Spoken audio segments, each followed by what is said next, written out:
Hello, everybody, and welcome. This is Starship Adventures, and it is Tuesday night, July 8th, 2025, and we are here live for our nightly show.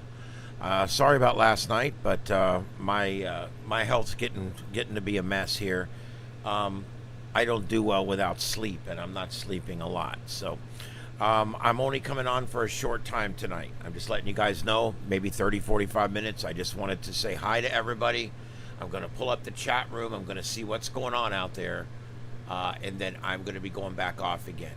I don't have to work Thursday morning, so I'll probably come on tomorrow evening a little bit later. I'll be able to stay on a little bit later. Friday night, I'm probably going to be a little wiped out, but by Sunday, we will be back to full strength. So we just have to kind of hang in there for that. This is a fairly rare occurrence that I have to work most of a week doing doubles. And actually, I like to call it triples because if I'm doing a morning show, the afternoon show, and the evening show, that's a lot of broadcasting in one day. And it leaves me about a 7-hour window to try to get some kind of sleep. So, without bitching and complaining all night, I'm just letting you guys know I'm going to be a little short on you tonight. I'm going to come in. I'm going to say hi. We'll talk about whatever's going on, and then I'm gonna, as they say in law enforcement community, I'm gonna take a 10-8 because I am tired tonight. Welcome everybody coming in pretty fast tonight. I do appreciate everybody coming in. My name's Ian. This is Starship Adventures. I am live tonight in Southwest Florida. Where it is a balmy 86 degrees outside with almost 100% humidity already. It's really, really moist out there. It's really not too bad today. We had some cloud cover and rain that kind of held the temperatures down some. We are looking at this time of year for us down here, 95, 96 in the afternoon is about the norm. However, once or twice a week, you'll get a cloudier day, and you may not get quite as much. Thank you, Nut Row Media. Thank you for being here. I appreciate that. Brandon C., thank you for being here. I do appreciate you guys coming in tonight. As I said, I'll be doing a bit of an abbreviated show tonight so I can try to get some sleep. Got to get up at 4 a.m. Oh, I got 2 more mornings of this, and the morning show, I got to tell you, in a lot of ways, it's a more difficult show to produce because there's traffic elements, there's more news elements, there's more weather elements. There's all these things that have to be put in over and above just producing the show. And I got to tell you, I mean, I love producing these shows, but man, this morning show is a little more tedious, and because I don't do it all the time, it takes a lot more concentration, and I've made a few mistakes this week because I'm tired, and luckily my boss is understanding.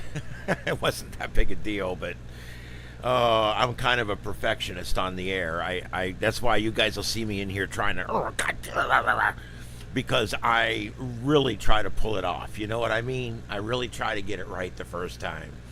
But I do welcome everybody that's come in tonight. I'm wearing my South Park Member Berry shirt tonight.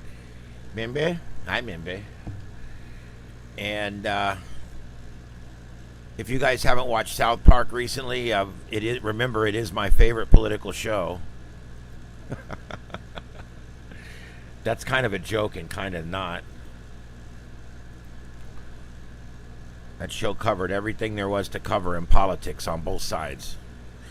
All right, what we're showing tonight on the grid, the big grid, right above me here, right there. These are all shots of the Middle East, and he was having some bandwidth problems there, but it looks like he's getting things going again. So we'll hold him up here for just a few minutes on a small screen. A lot of other people out there scrape my stuff and reuse it, so I've kind of started doing it with the same other people. So this is a composite screen out of the Middle East, both Iran and Israel. The top 3 up there were all recorded today, except the middle one I think was recorded yesterday. These are all the flood out there. There's a big Class A wrecker trying to get something out there. on that upper right one. There's a house in the middle of the road. We saw that one yesterday. And then that video on the upper left should be from just earlier, a few hours ago. And I was trying to find chopper footage. So I'm trying to find overhead and aerial chopper footage so we can try to get some kind of scope on how big of a mess this was. I can tell you, from the standpoint of someone who used to be a firefighter, this must have been heartbreaking for the people responding in, because they could hear the people screaming and yelling and crying, and there's nothing they could do.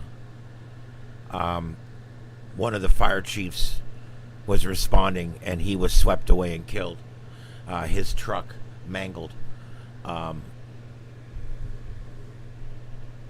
This should hit home for everybody. I mean, this could happen anywhere. Like we talk about, the risk to each of our lives every day from Mother Nature is about the same, whether it's earthquakes, tornadoes, hurricanes, wildfires, blizzards. Nature's a bitch, and she's after us all. And you do. I think sometimes it's important to realize that you're at risk no matter where you are, and we just have to be prepared for it. Do you have a go bag? Do you have a plan? Do you have a meeting place with your family? Look, if the phones quit working, we meet here. Everybody needs to make that plan with their family this week. It needs to be, if the phones go out, it may be your house. Maybe your house is the most logical place. If the phones go out, you cannot call me, your mom, your dad, your uncle, your aunt, your grandfather. You can't call anybody. We meet here at Grandma's house. That's where we meet. This is where we rendezvous here. It's important, especially for children, but for adults, and especially older adults, to all know what the plan is if all the phones quit working. And that's part of just having a good plan. And you should have a go bag ready. You can go as far into it as you want. You can bury some Baofeng two-way radios down in the ground if you want, and that way they'll still work after an EMP pulse. There's a lot of things you can do, but there's a lot of really practical things you can do, like just talk to your family and have a plan. I think sometimes that's the best thing. Just talk to your family and have a plan. Make sure that they understand if the phones quit working, the power quits working, the cars quit working, walk, meet here. Here's where we meet. And if we wait we'll wait for you. We'll wait as long as it takes for you to find your way here. Because when everybody goes out and starts walking around looking for everybody, nobody's going to find anybody but trouble. And you need to have a safe place where everybody in your family knows that that's where you're going to be and that's where they need to be. Anyway, it's an important thing. All right, we got about 14 or 15 of us tonight. I wasn't expecting a huge number tonight. There's really not a lot going on other than the flood. Chantal was a bust, of course. Big useless storm. Really didn't do much. It was a small tropical storm, as you guys know, minimal tropical storm. And other than a little bit of flooding, they had some flooding out there, but not too bad. I'm sorry, guys. I'm yawning. I just wanted to come on here for a few minutes and just let you know I'm okay. I'm having a real bad week. I've got a lot of personal shit going on. Lightning struck and took out about half my equipment. Not quite half. I'm exaggerating. About a fourth of my equipment, but I'm concerned as to what's damaged. When an overvolt comes through and hits everything, and 3 screens and a TV quit working, and 3 computers start acting strange, and another computer won't power up. That means everything in this room took a bad power hit. So, is the chat not working? I don't think I'm getting any chats tonight. Everything okay out there? I've looked for protesting. I've looked for unrest. There's nothing out there. There's nothing really live coming out of the area in Texas right now. I've checked that out. Like I said, I've got a bunch of live views here of the Middle East. Although things are quiet tonight, the ceasefire is holding, from what I understand. I mean, now, of course, if you go over to, what was that? Oh, man. I just saw it, too, and I'll never be able to find it again. Oh, here. Well, let's see. Is this it? I want to read it to you. I want to show it to you. Hold on. If I can find this, I'm not going to read it to you. I'm going to show it to you.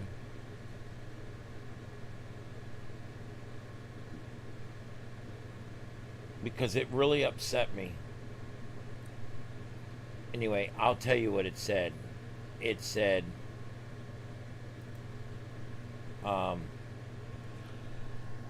it said, Tel Aviv burning on fire, 10,000 dead,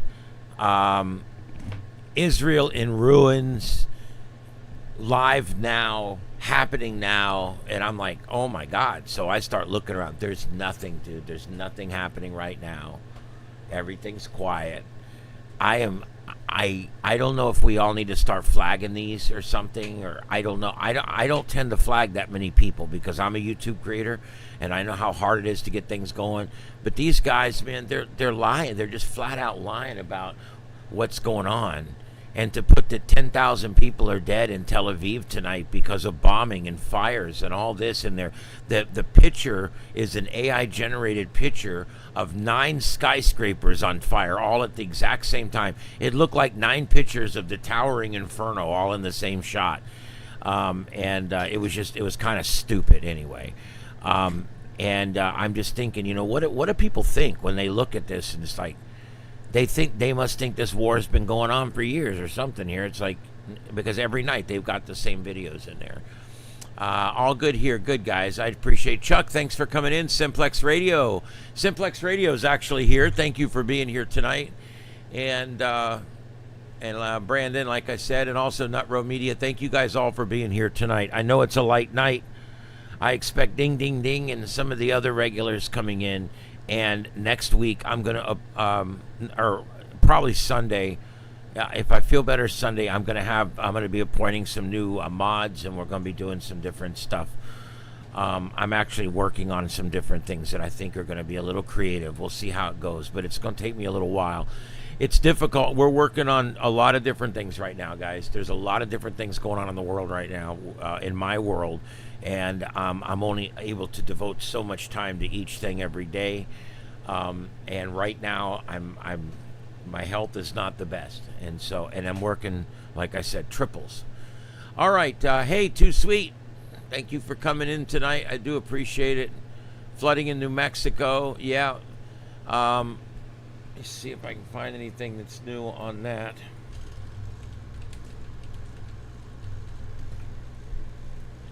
Find anything live out there.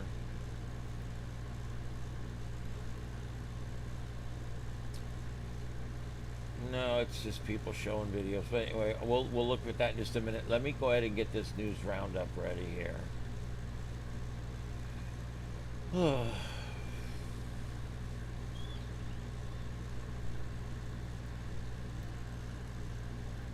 All right, let's do the Texas floods first. Let me move this over. I don't like talking over there because I'm like talking away from you guys.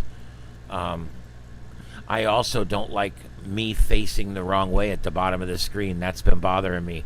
I should be like facing the show, like this, so that I'm like facing you guys or something. I don't know. It's weird. I almost think maybe one day I'm going to move the bigger screen to the right and move me and that other screen over to the left. And that way I'm looking at the screens when I look forward, and it looks more natural, I think. But anyway, just something I've been thinking about.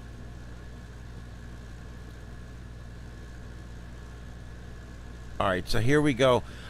So right now, rainfall totals out in that area. Some areas in central Texas received over 20 inches of rain in 48 hours. The Guadalupe River rose 26 feet in just 45 minutes. Now, I want you guys to think about that. 26 feet, 45 minutes.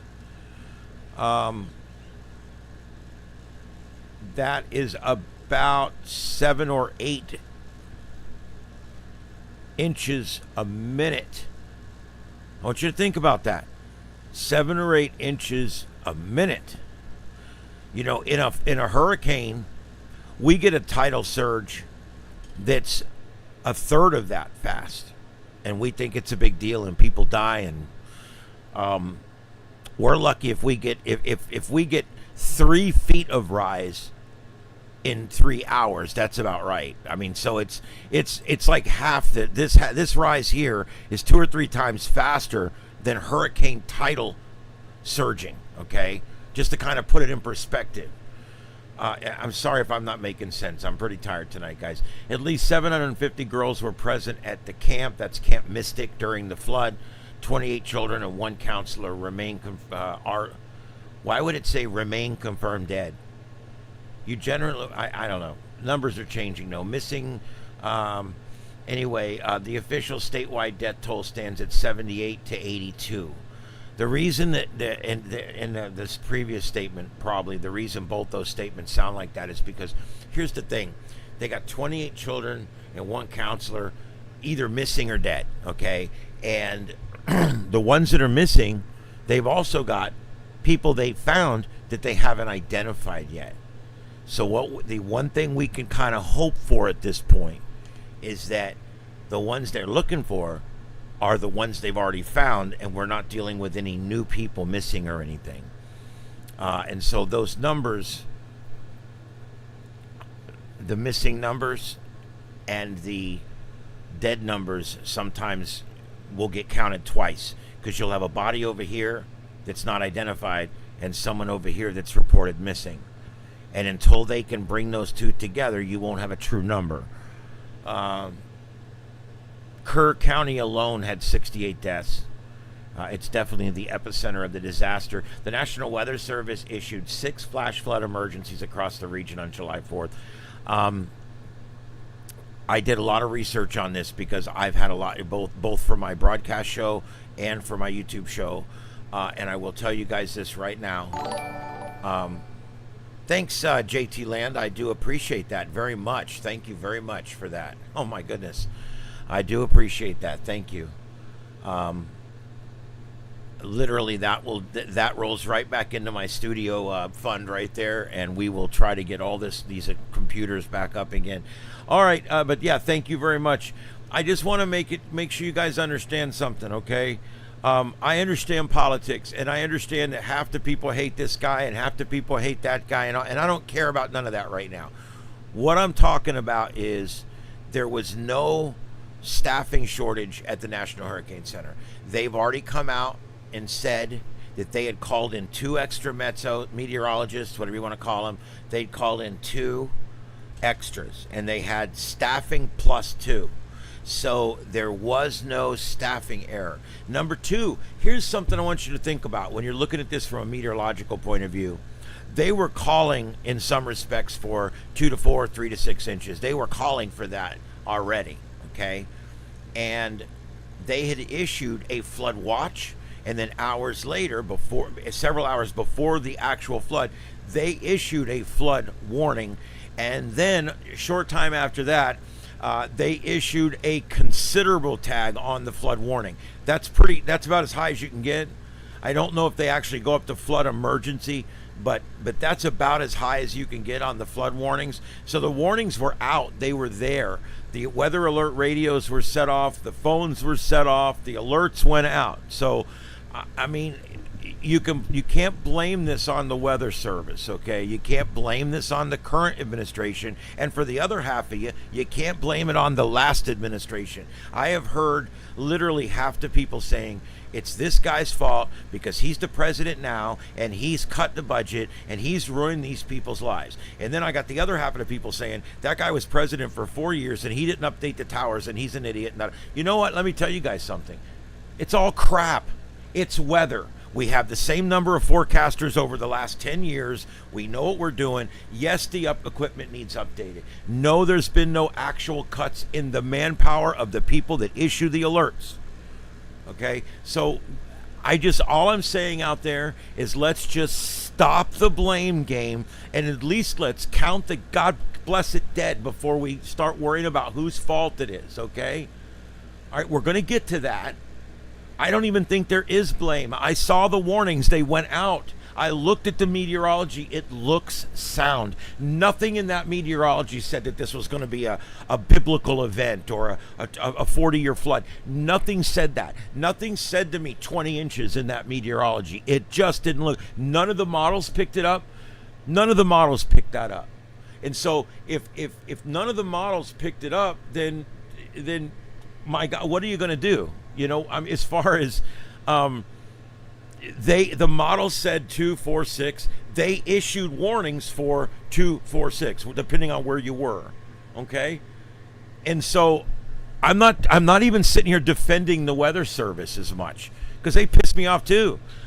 But in this particular case, we cannot blame presidents, vice presidents, Weather Service personnel, heads of state, cabinet members, people that work the parking lot. I mean, we got to quit blaming everybody for these storms, dude, because the truth is this storm was going to happen whether humans were here or not. Okay, wouldn't have made a bit of difference. That mountain was going to flood that day no matter what. Okay, and the warnings were issued, and unfortunately, the way the warning system works, it goes off too much sometimes. And because it goes off too much, sometimes a lot of people don't react like they should when it goes off. They do, D-Glass. They upset me. But they still, I believe, do an earnest job. I do. It's an inexact science. The hardest thing for a scientist to do is like something like the weather, where it really will never be an exact science. It's literally like you're a really smart guesser the whole time. I mean, it's, you know what I mean? Yep. Happy Tuesday to you too. And thank you, everybody. Thanks again, JT Land. I won't forget that. I promise. I really appreciate you guys that do that. It's not necessary. I don't ask for them, but I really appreciate it. Aquarius, thank you for being here tonight, buddy.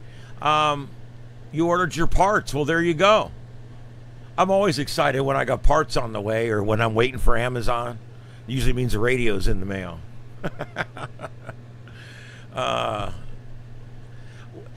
D-Glass, that is the problem, my friend. That is the problem. And I'm not saying you're wrong, because you're right. I do the same thing. We all do it. We do it at the radio station. I'm like, oh, that ain't nothing. Let's keep going.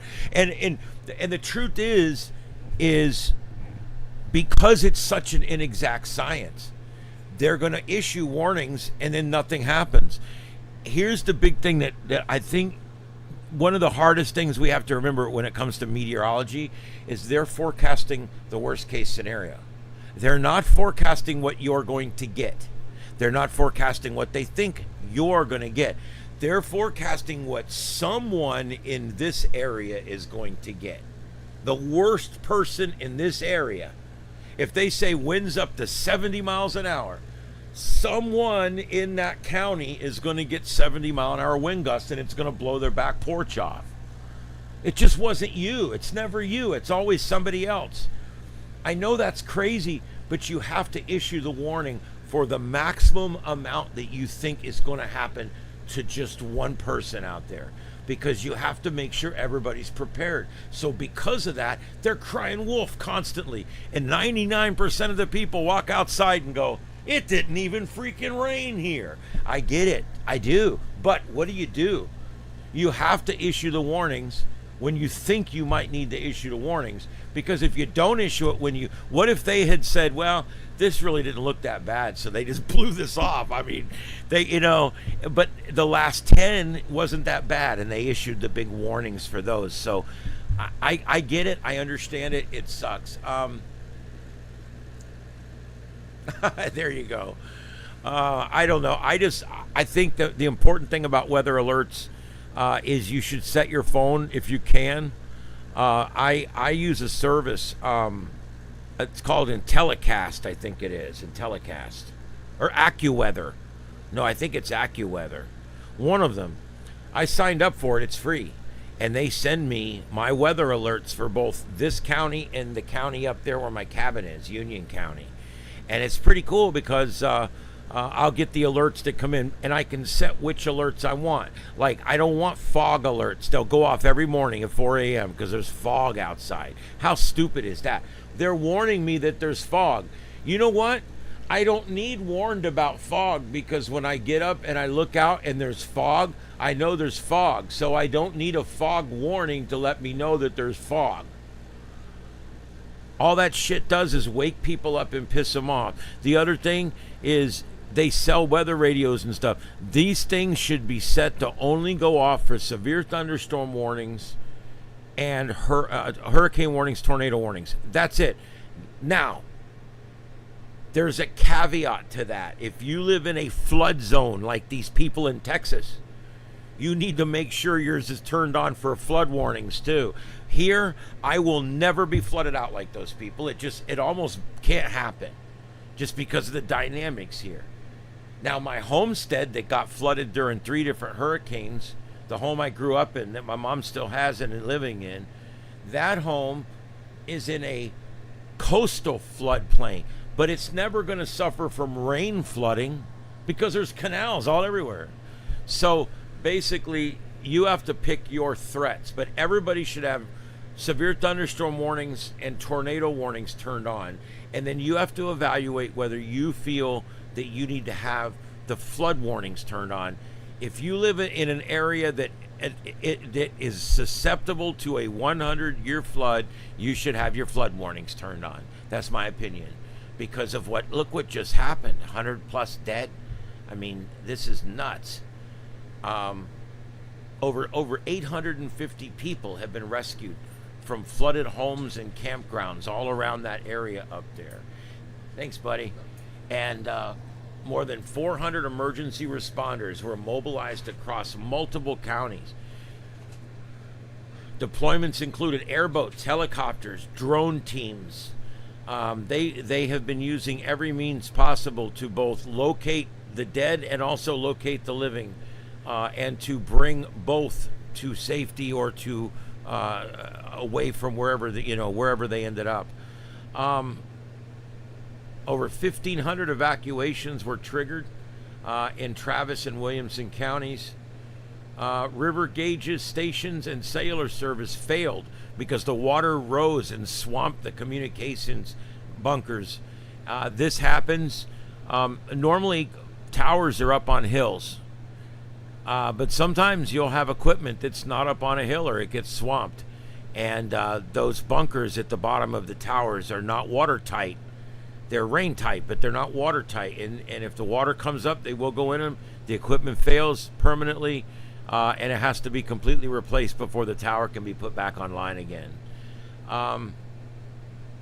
So not only did they lose some of their public safety communications, they lost a lot of their cellular service, but they also lost contact with all of their tidal stations, the data stations that provide all that very vital information. They didn't even realize till it was later on that this thing had rose so dramatically because the communications failure caused a failure in the sensor stations getting their data, if they even still existed, getting their data back to the main station so that it could be seen.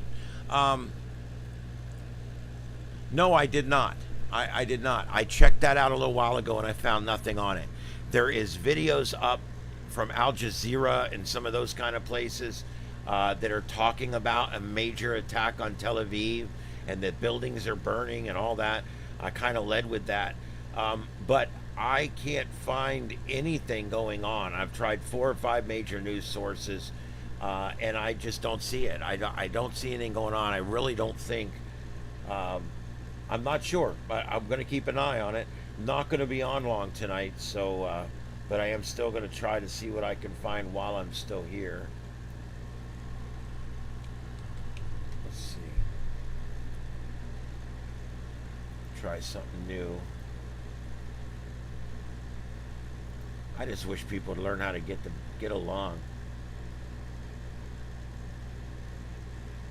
But the Middle East, what people don't realize, no, I don't see anything new. The Middle East, what people don't realize about the Middle East is their issues go back thousands of years. They're biblical. And when I make stupid statements like people just need to get along, it's so much more complicated than that. Holy shit. And it's just so much more complicated than that.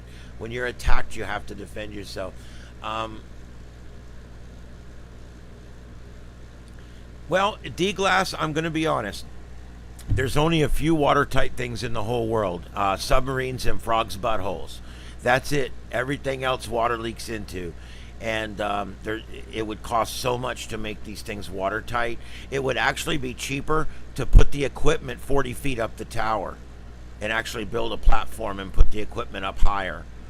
Would be a lot cheaper than making a pressure vessel out of the Seabroom. Seabroom being communications equipment bunker. But when you make that Seabroom, if you tried to make it watertight, first of all, it would still leak. It would sit there for 20 years and all the seals would dry rot, and then when the storm came, it would just fill up with water, and all that money would have been wasted anyway. You're better off, if you're in a flood area, build it up 40 feet on a platform. That's what you do.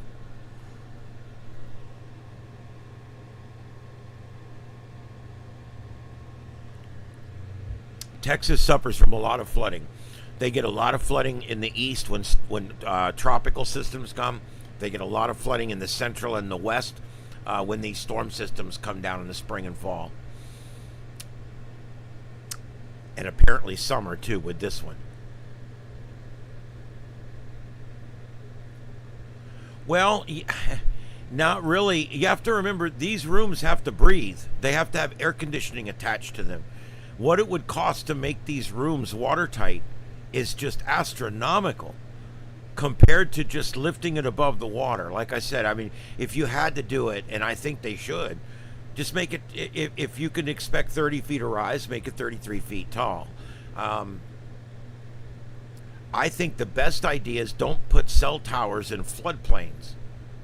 Put it up on the hill where it's higher anyway. That's why normally you don't hear of cell towers getting flooded out, because they're normally at the higher points.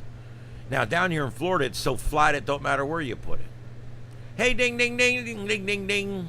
I gotta get my button bar back up. When I redid this computer about 4 months ago, I never put the button bars back on, and I need to go get those button bars because I've got a bell, ding ding ding. I gotta get that for when ding ding shows up.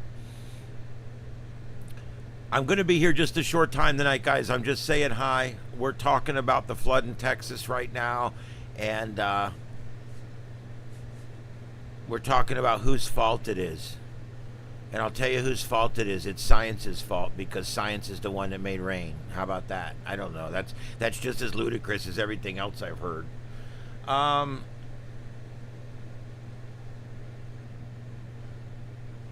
The river gauge in Hunt, Texas, maxed out and failed at 29 feet. That's 29 feet above flood stage. I want you to think about that. That's 3 stories above flood stage. Some areas saw 6.5 inches of rain in less than 3 hours. That's an amazing amount of rain. Overwhelming. Only 1 and 2 inches has been predicted. Yeah, some of the models predicted very small amounts of rain. Others predicted a little more modest amounts, but none of them predicted high rainfall totals. That's why when people say that they were way too easy on the warnings, I'm like, they issued warnings on shit that really wasn't even looking that bad. So Dominic, the way I understand it, and every state is different. In the state of Florida and in most states, evacuation orders are issued by the County Emergency Management Department. And they're backed up by the authority of your state emergency management. So, in other words, if I'm in a flood 4 zone here, if they want me out, they'll come out. They'll issue flood 4 mandatory evacuation for flood 4. That comes from the director of emergency management. He's the one that has to sign that off, and then he signs it off and hands it over to the sheriff and the PIOs to get it out to the public, and then that would be issued. The National Weather Service only issues recommendations, and they generally don't issue flood evacuation recommendations. They only issue flood height recommendations, if that makes sense. And then once they issue the flood height recommendations, the emergency managers will then take a look at that and figure out what evacuation zones in their county is affected, and then go ahead and they would then issue those evacuation orders. That's usually how it happens. I would not be surprised to find that some states that do things a little different would need some judge's order or something, but that is not necessary in the state of Florida. And here's the other thing: evacuation orders they're mandatory, but nobody's going to enforce it. All right, I've stayed through every storm that's ever come through here. I've weathered Cat 2s, Cat 4s, Cat 5s in this studio, and I'm not going anywhere.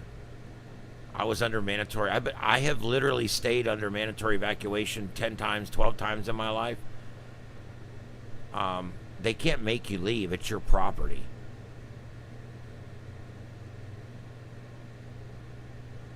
Carl, I wasn't on last night, buddy. Like I told you guys over and over and over on the weekend, I might take a bye night or two. I can't do it every single night when I'm working doubles. I got up at 4 a.m. this morning. I went in, and I got there at 5. I set up the show. We went on at 6. I got Big Mama this week. He's fun. Yeah, I know, that sounds weird. And we're having a good time on the station.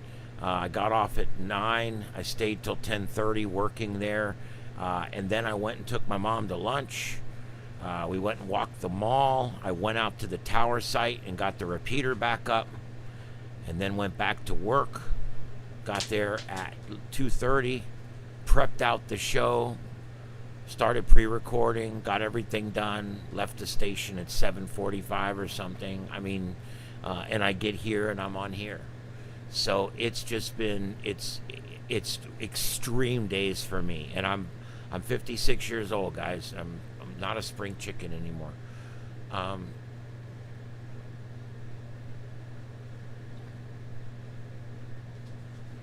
Arby's. I love Arby's. Arby's is one of the most underrated restaurants. They have some of the best sandwiches in the fast food business, and they're underrated. I don't know why. Their fries are good. Their curly fries are good.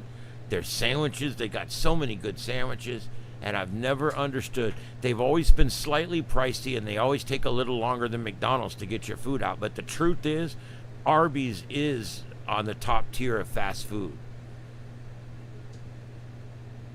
Yeah, Carl, yeah, I take my mom to the mall every other day or every third day, and make her walk the whole mall with her walker. We put some miles on that thing. That's how you keep, when people get to a certain age, she's 80. When people get to a certain age, they're either walking or they're dying.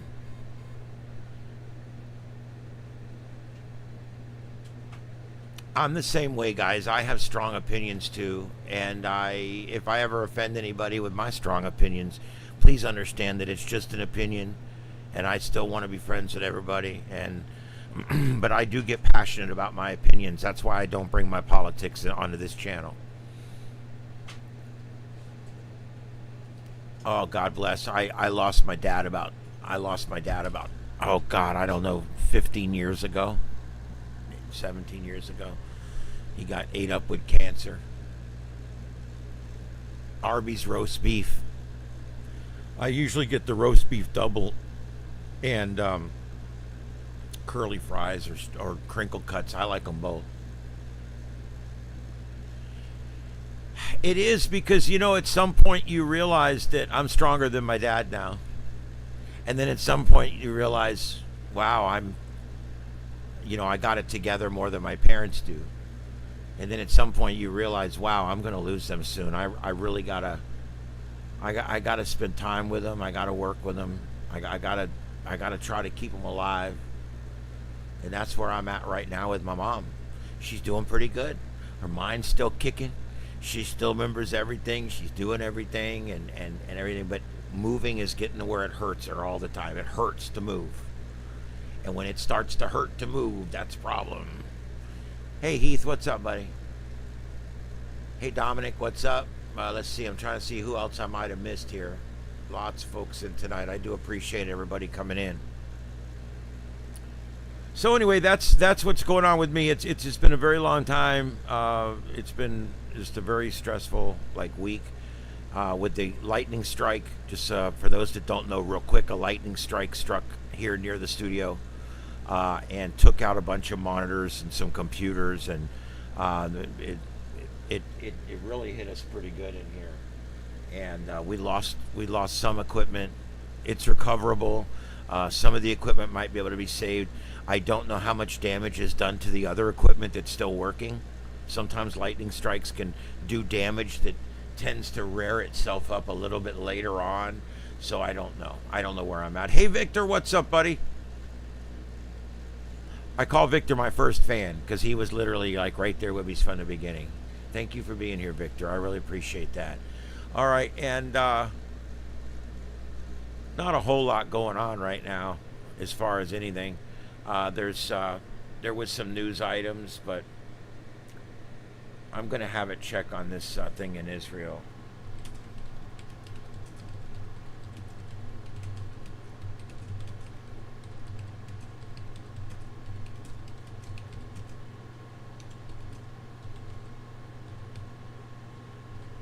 I'm going to have ChatGPT deep dive this and see if anything comes up. A Liberian flagged bulk carrier, the Eternity Sea, was struck off a Yemen coast by Houthi drones and speedboats, killing 3 crew members, injuring 2 more, and leaving others still missing. A separate attack hit the Magic Seas vessel earlier today, striking it with missiles and drones and resulting in 2 sailors' deaths. When are we going to do something about this shit? Making the first maritime fatality since 2024. Let me tell you something. That needs to be fixed. But these are the only 2 attacks that they came up with there. Let's see. Hamas ambush in Israeli buffer zone. Hamas militants carried out a lethal ambush, killing 5 Israeli soldiers in a buffer zone as part of the ongoing Israeli-Hamas war. Okay, so yeah, the Red Sea off Yemen and the Israeli buffer zone, small skirmish there with 5 dead.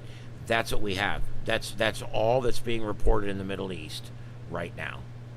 So I really don't think we're dealing with an ongoing or a new escalation in the Middle East. I really don't see it.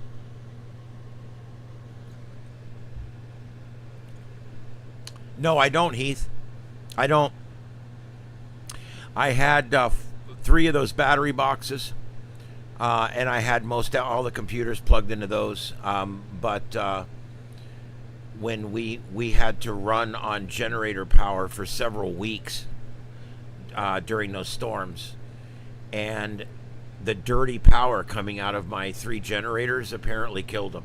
All 3 of them. One of them caught on fire. And so I haven't been able to replace them. They're $140 a piece. I really need about 10 of them.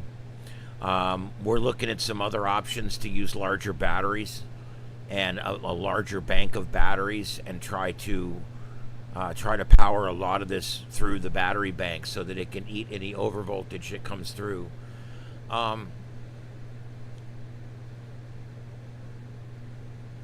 No, none of my equipment has a warranty. I build my computers from scratch, and all of my screens and all of my TVs and all that kind of stuff is all secondhand. All my radios, for the most part, are secondhand. I'm one of those people. I don't spend a lot of money on new equipment. I go to Habitat for Humanity, and I'm buying these monitors for $12 a piece. They're beautiful 32-inch flat screen monitors.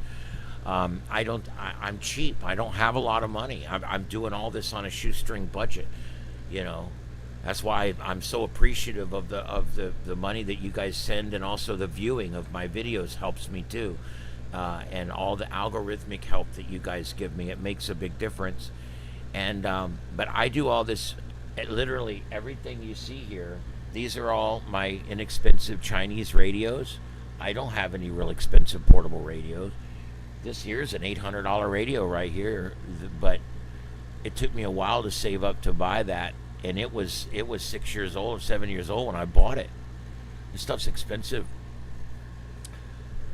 All my computers were either $100 thin clients, or I built them myself. I went on PC Part Picker and built them.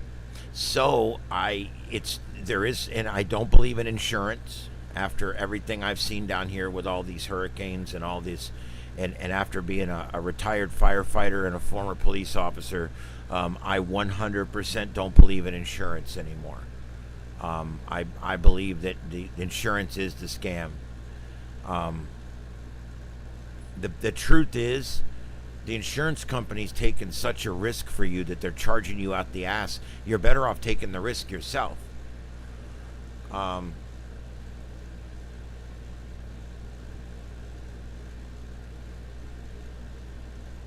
Yeah, the PC Part Picker works great. You go on there and you tell it what. Let's say if you want to start with the processor, you tell it, look, I want a Ryzen 9 processor with 12 cores, and you go in there and you pick that one. Then it says, okay, you're going to need a motherboard, and it only shows you motherboards that work with your current pick for processor. Then once you pick the board, it'll then say, okay, now you need a GPU. Here is all the GPUs that will work with both this board and this chip. Okay, so I pick that, and then it's like, okay, now you're going to need memory. I recommend for this operating system this much memory, and the memory for this computer, you're going to need this kind of memory. And once you figure out everything that you need for your computer, and that includes the cooling core and the fans and the box, once you get it all figured out and you get your whole computer lined up the way you want it, you just start going down, and there's an Amazon or an eBay or a Newegg or a Best Buy, or I'm trying to think, there's about 7 different companies, and you just go up there and you press the one that you want to use. I bought everything from Amazon, and what I did was, it'll tell me if anything's on sale, and you can set an alert for when it's on sale. There's so many things you can do to save money. I built this supercomputer that I'm on tonight, the one that we're on tonight. This computer, I built this several years ago now, and it is an amazing, it's a Ryzen 9 12 core. It's got a gaming board, it's got a huge GPU with 5 outputs. It's an amazing system, loaded with memory and all that. And I built it for under $1,000. It was like $980 or something when I got all done. I wanted to come in just under $1,000, and I did. And when I got it all built, it's a $4,000 computer. I mean, this thing will do anything. It'll do literally anything. And so I've been telling people, I'm not a genius. You don't have to be a genius to build your own computer. These things are made to be built by normal humans now.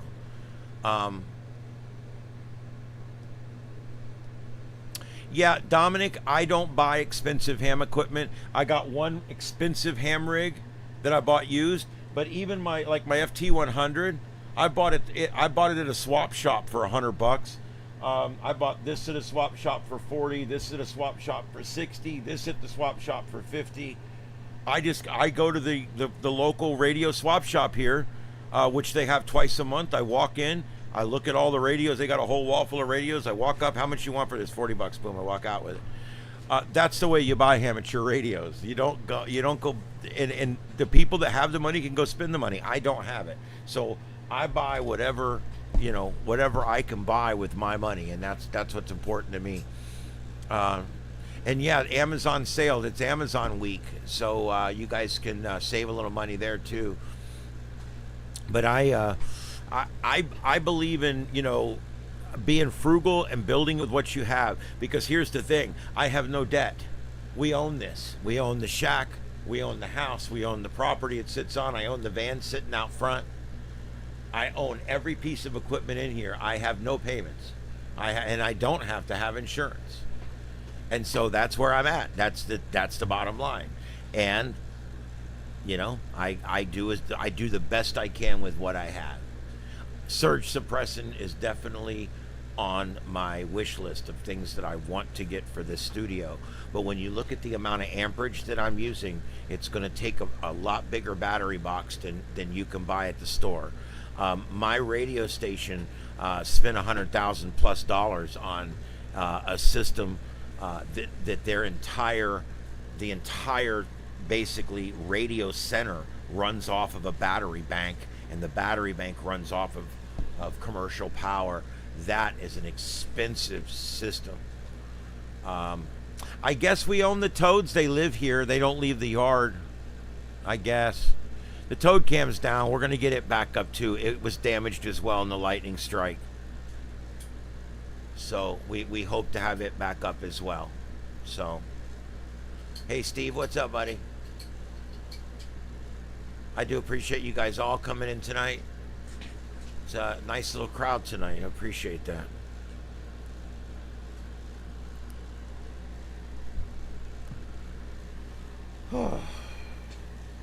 I don't know. If there's anything else you guys want me to bring up or chat about, throw it in the chat room, because I'm starting to wind down quick. Yeah. I'll tell you, you know, it's one of those things, you get through it, you survive it, and that's what I'm going to do here. We're going to get through this, and, you know, we still have the studio, we still have everything here, and it's still, the fiber optic internet connection is as good as ever, so we're gonna keep this going. I'm sorry, guys, I've yawned like 5 times on the air, and that's supposed to be bad business. Yes. Heath, I will definitely be up. I'm coming up, and I'd love to get with you. I'm going to be up just me and my mom, I think, this next time, and I would love to get with you and work POTA. So we're definitely going to stay in touch on that. And you know my email address and everything it's my call sign at Gmail. And also, yes, I will be up the 3rd week in October and the 1st week in December. Yeah.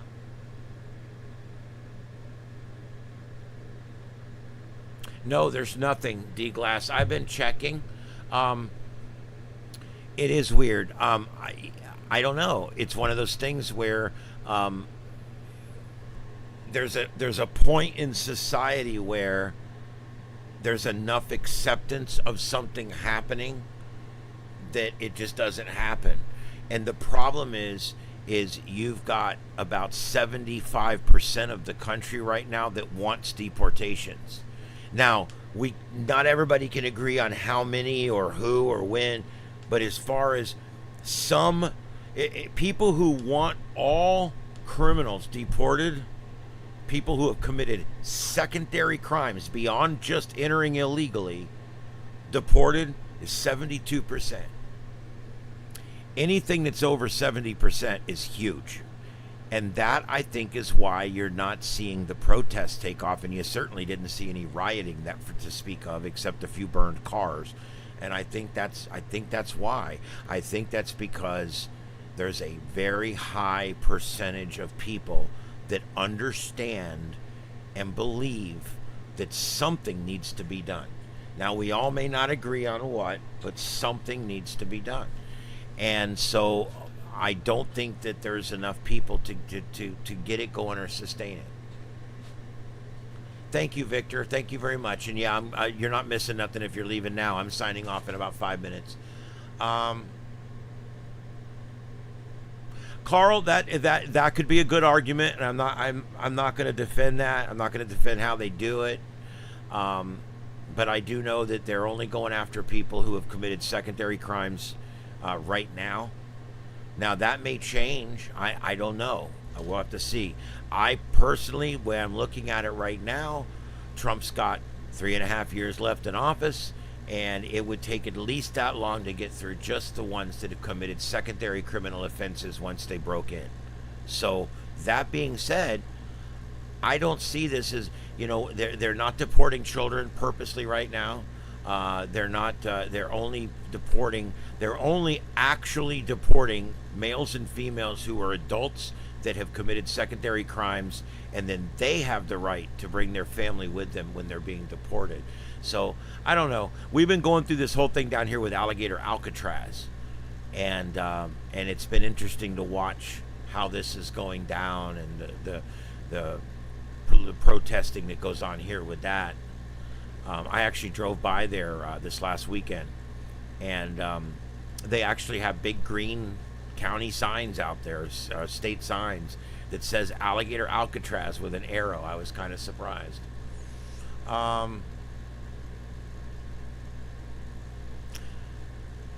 No, Carl, I get it. I understand.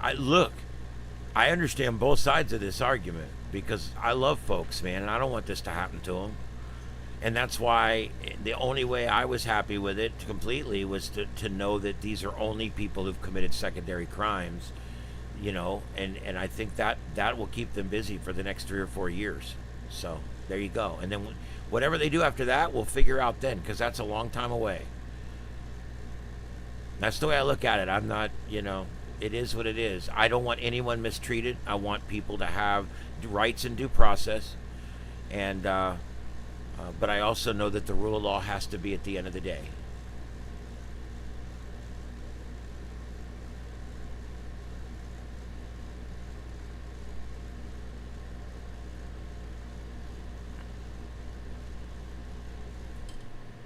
Yeah, it's one of those things. I see it from both sides. I'm a civil rights person. I also was a cop. I was a PIO at a fire department, and now I work for the media. So I have some very unique perspectives on some of this stuff. I really do. And the truth is usually in the middle somewhere. The truth is usually in the middle somewhere.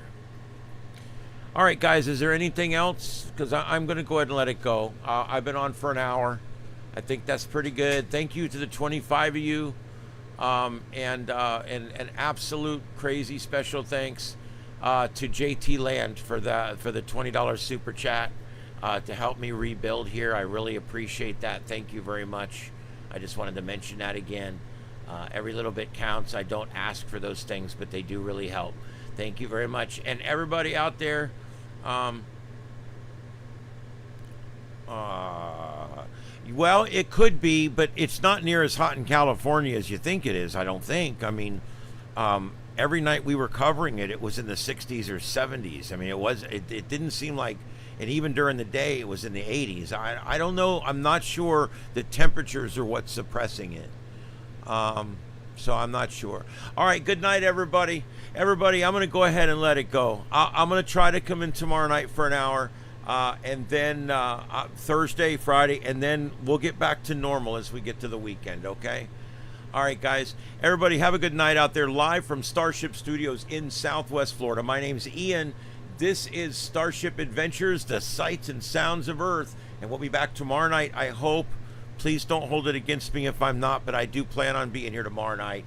And we'll see you guys then. So have a good one out there, everybody. We'll see you later. 7 3s. We'll see you down the log or on the next adventure.